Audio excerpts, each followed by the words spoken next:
What's up everybody, WA7PVE here with a new video, and a little bit different than what I usually do, of course. You know, usually I'm doing stuff parks on the air, portable, outside, but today I'm staying inside the shack. I'm talking about some of the issues I faced putting up a station in my shack, and if you're having similar issues, this might be the video that helps you out and getting you on the air. So yeah, I figured this out kind of on my own, but with a little bit of help.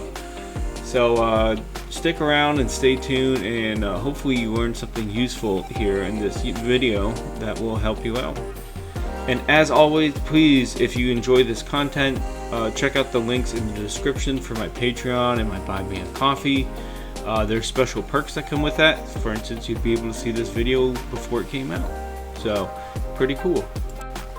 Now, the type of interference I started facing in my shack was from AM radio signals. And the way I knew that is because I looked at the carrier, and it was quite clearly a AM carrier splashing all over my waterfall. And I switched my little G90 to AM mode, and I could hear what was going on for the most part. You know, the signal was so wide on my scope that I couldn't hear everything, but I could kind of make out what stations it was. And the easy solution to that is a high pass filter if you plan on doing work on HF.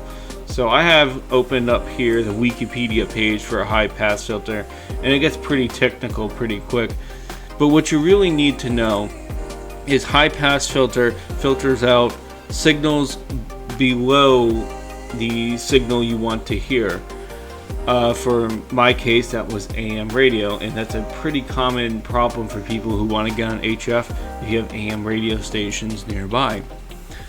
So, like I said, it filters out all the signals, in my case, below 1.7 megahertz, which is where the 160 meter band just about begins. It begins at 1.8. So, I'll go ahead and show you here how I knew it was a AM radio station that was interfering with my ability to use my radio, and what I did about it.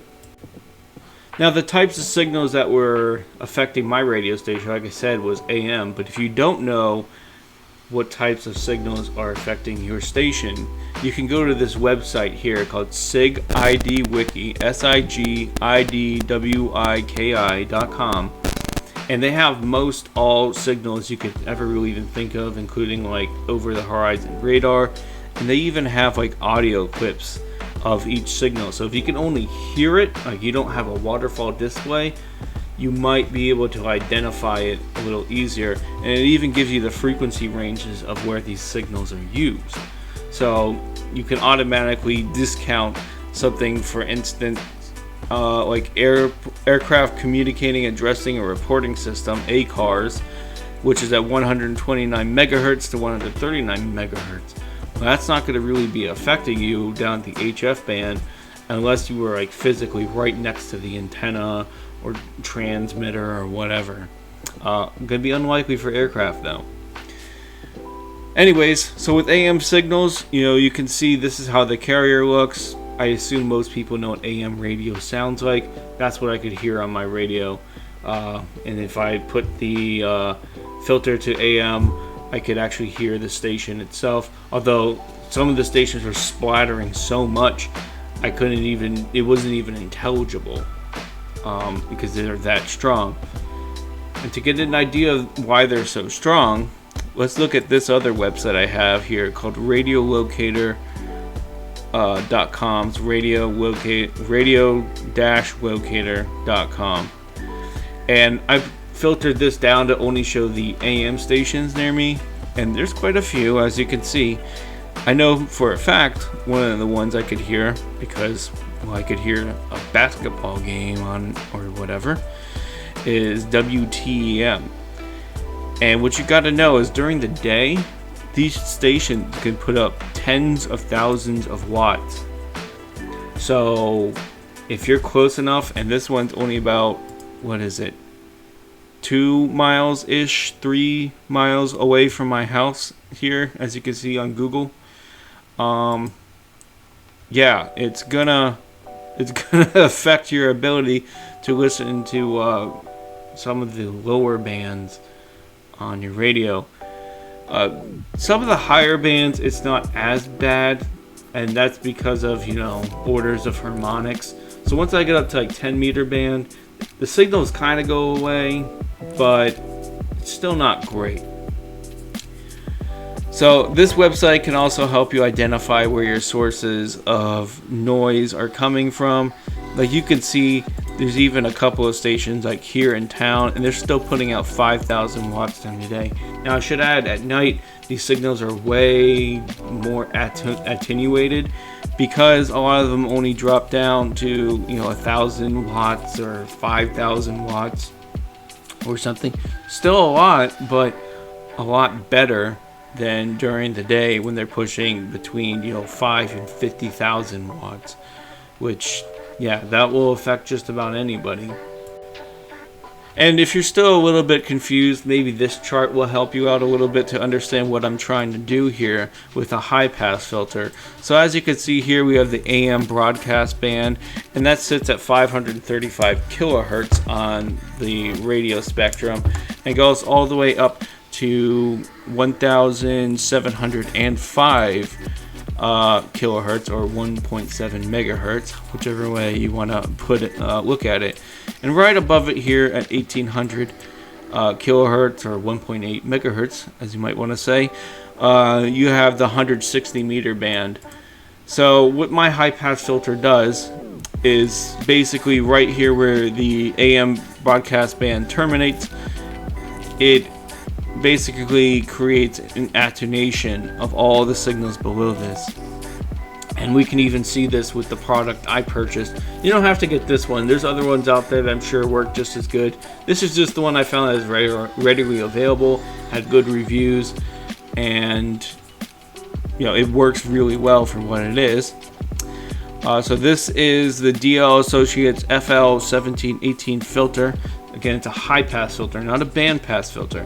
Band pass filters will filter out signals above the signal when you're trying to work. So let's say, for instance, you're in the 20 meter band at 1400 megahertz. You don't want to hear stuff in the 17 meter band or the 15 meter band, and it'll filter out those signals. So if you're out doing field day or whatever, a band pass filter might be a better choice. But if you're at home and this is really the only thing bothering your setup, high pass filter is kind of a way to go. Band pass filters are just as good as well. If you really want the quiet on the band, they just get a little expensive once you start going to multiple bands. A high pass filter will cover all the bands in HF with little or no attenuation in the frequencies you're trying to work. And, in this person's testing, they found that the AM bands were attenuated even below 55 dB. So unless you're literally right next to the tower, you're probably going to be fine. For me, no noise at all once I plug this thing in. And the insertion loss is really negligible. It's like 0.1. I think the most it goes down is right above about the 6 meter band here to like 0.4 dB. So it's really nothing. Tests I did with my Rig Expert to see if it affected the SWR at all showed that there was negligible to no difference across all the bands. So you don't really have to worry about that. And that's kind of the beauty of a high pass filter versus a band pass filter, where again you're going to get single band unless you buy a multi-band setup, which I could easily show you here in a second. So here is the filter I ended up purchasing. It's a DLLW Associates AM broadcast band brick wall high pass filter. It's a mouthful, but it does what it says. Basically, it says to the AM signals, nope, you're not going to this radio. I like it. It does its job. It only handles up to 200 watts. If you're someone running an amplifier, a band pass filter is probably a better choice. In that case, if you have money for an amplifier, you probably have money for band pass filters. Just saying. And also, they can handle a lot more power generally. Like a lot of bandpass filters they make can handle up to like 1500 watts. Now, I will say it is very important when you are looking at high pass filters, if you are getting one with the intention of using it on the same setup that you're receiving and transmitting on the same line, you need a transmit capable high pass filter. Otherwise, if you just want it for receive only, look at something like a high pass filter for, well, receive only. This one, for instance, I have one of these. They don't have them right now, but it does 1.8 to 60 megahertz. So if you're doing a receive loop, this is an option as well. Just make sure you don't transmit through it. That's going to be a bad day when you do that. There's lots of different options for filterings too. So, for instance, like I said, you could do a bandpass filter. They have one here for 160 meters at 2,000 watts. They have one here, what is this, 30 meter for 2,000 watts. You could get them, all different flavors and sizes here. If you just need them for a couple of bands, let's say you don't hear the AM signals above 30 meters, well, maybe you don't. Maybe it would be better to get a high pass or a band pass filter instead of a high pass filter if you only need it for those couple of bands. Because as you can see here, some of these filters are only like $130. So if you just need it for a band or two, maybe consider a band pass filter. So now I'll go ahead and show you guys what exactly was happening to my radio and how this solved it. So right here is an example of how it looks before I have the high pass filter on. And you might be able to see it a little bit, but there's definitely an AM carrier there. It's just very, very, very, very splattered. Yeah, it's not good at all. And as you can see, it's unusable across 40 meters. And then every so often, the AM signal will splatter back up. And there's even a couple of stations that you can hear in there. If I was using my G90, which has an AM capability, you could actually hear them. With this, all you're hearing is the sideband noise. Now watch the difference as I go ahead and change this to the high pass filter.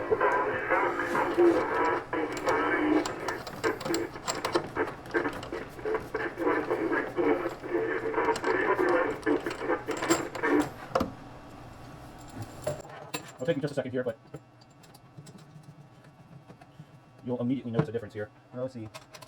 Gotta make sure I have the right connection put in here. There we go.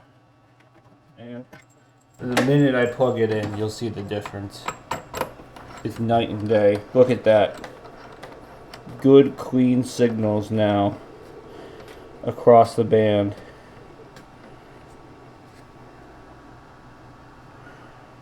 Let's go find a QSO, in fact.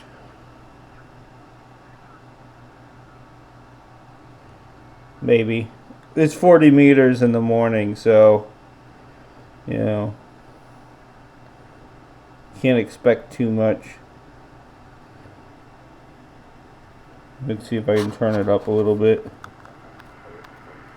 You can kind of hear it. Hold on.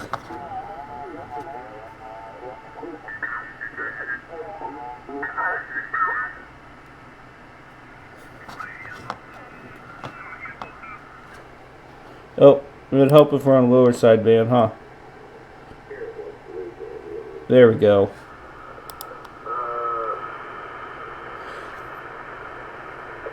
You got a point there.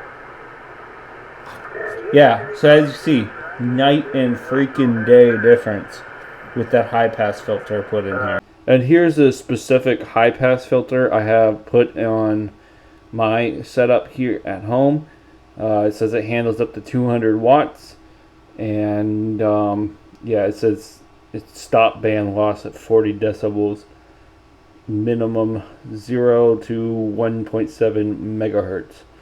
So that will cut out all the AM signals and anything below that that might be interfering with your radio.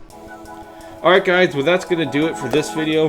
Hopefully this helped you solve some issues in your shack if you're having them. And if not, maybe you learned something and you can help someone else out with this information.